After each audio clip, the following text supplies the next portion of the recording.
Ahead tonight, trees torn down and swept away. Drivers advised to turn around as dangerous flash floods and strong storms lash the region. So when will this weather finally die down?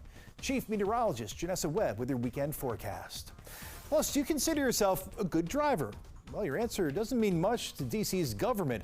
The notices that could land in your mailbox if you've gotten a ticket in the past.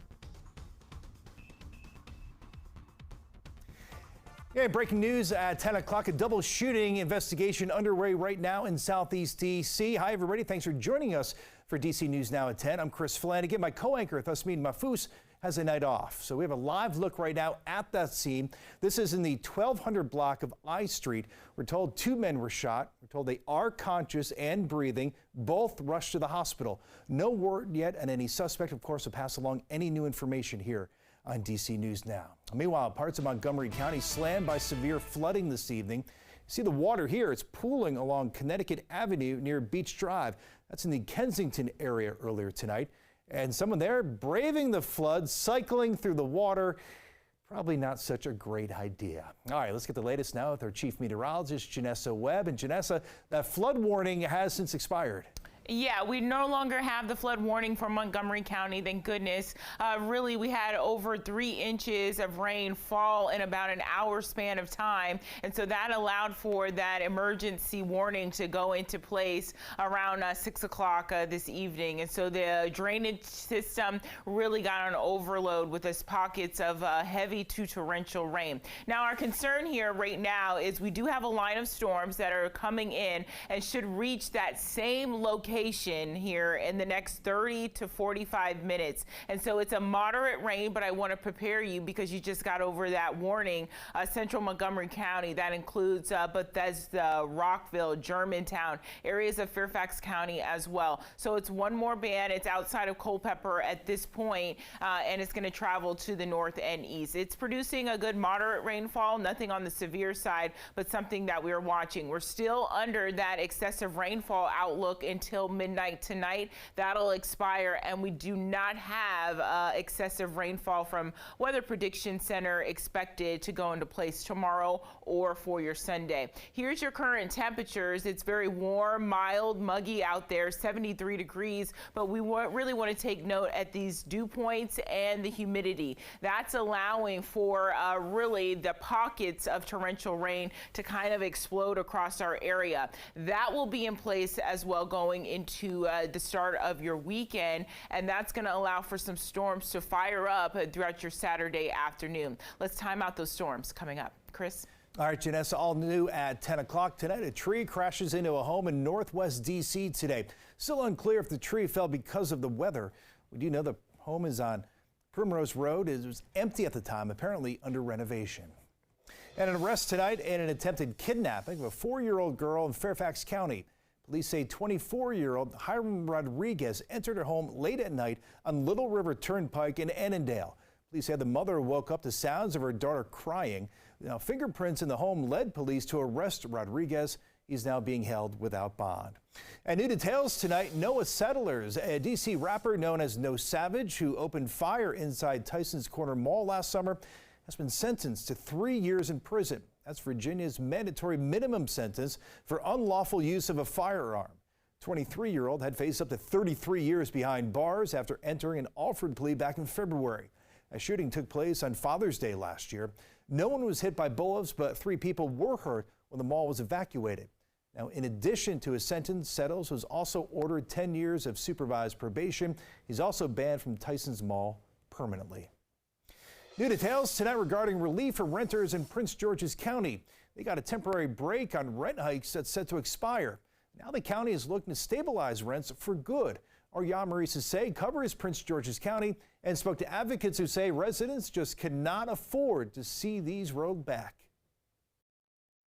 A recent bill that puts a 3% cap on how much landlords can increase rent is coming to an end soon. So leaders in Prince George's County put together a work group to make that temporary rent stabilization bill permanent. And advocates who've been pushing for this say it's about time. It should never be accepted, and the county council is taking the right steps towards a permanent solution so that our families are stable. Rent hikes have been a big problem for working class tenants in Prince George's County. And a recent bill passed by the county council prevented landlords from increasing rent above 3%, but only for 6 months. Jorge Benitez is with CASA, a local advocacy group. He says members are concerned about what happens after the temporary rent cap is over. Many CASA members are calling us and saying, I don't know what I'm going to do with the rent. If they're going to increase the same amount they did this year, where am I going to go? What's going to happen with us?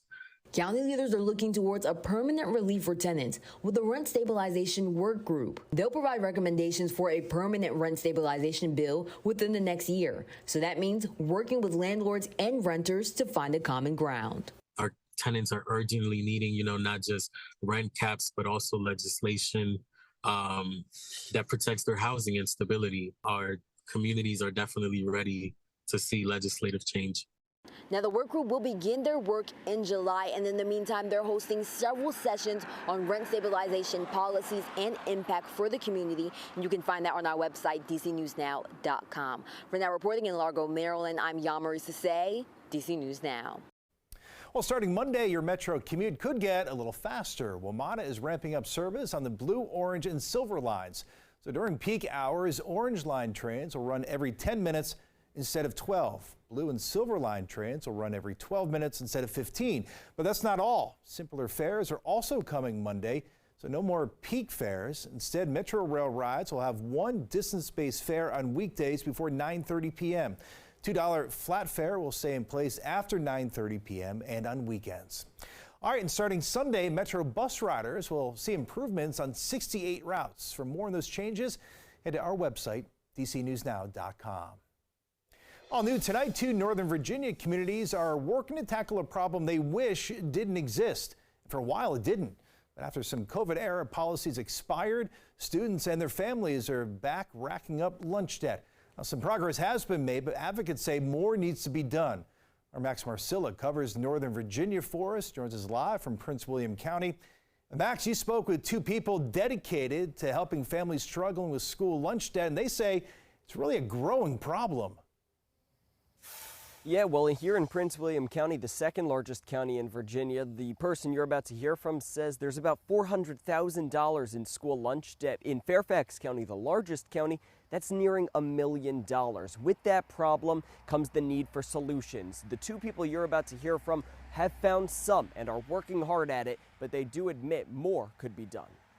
The pain of imagining a child without a fresh, nutritious meal for an entire day stuck with Adele Settle after she heard a story which said that happens a lot. Kids were getting a Nutri-Grain bar and a cheese stick for lunch, and that's not adequate nutrition, and it's going to harm that kid's long-term ability to learn and grow. For the past 6 years, she's raised money and donates it back to PWCS. This year, $65,000, and she's not alone. My first question isn't, how are you? Are you okay? It's usually, did you eat? Gabe Siegel is a teacher at Herndon Middle School who has raised about $25,000 for his school and for families that faced increasing debt. He paid for one parent who owed $568 for her 2 kids. She was recently divorced. She's been moving, around the town of Herndon, just trying to find a place to locate and stay. After pandemic-era rules expired, only certain families remained eligible for free lunch. Now, a family of 4 with an income of a little over $51,000 is no longer eligible.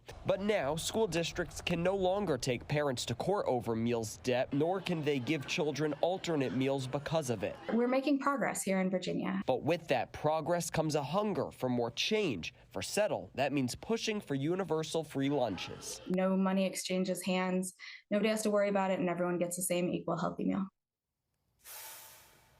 Now, there are some schools here in Northern Virginia and across the country benefiting from a federally funded program specifically designed for schools in low-income areas. And in those schools, none of the students have to pay for meals. Again, there are some of those here in Prince William County, but those are specifically designated schools.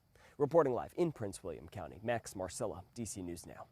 All right, Max, thank you. Well, happening this weekend, a chance to spend the night at a museum. The Smithsonian is having its annual Solstice Saturday celebration, so there are free parties, programs, and longer hours at some exhibits there. The Natural History Museum, Asian Art Museum, and the African Art Museum all stay open until midnight.